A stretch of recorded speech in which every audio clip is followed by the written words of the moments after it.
It's Africa's biggest economy, but for the first time in 17 years, South Africa has slipped into recession.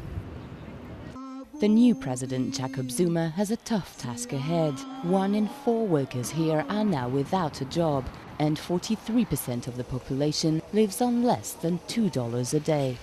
And it's not just South Africa. The global downturn has hit the whole continent hard. After 5 years of growth at over 5%, the UN predicts it will go down to 2% this year, a 20-year low. Plummeting global demand for raw materials and the cut in oil prices have left many export-dependent countries in a pinch.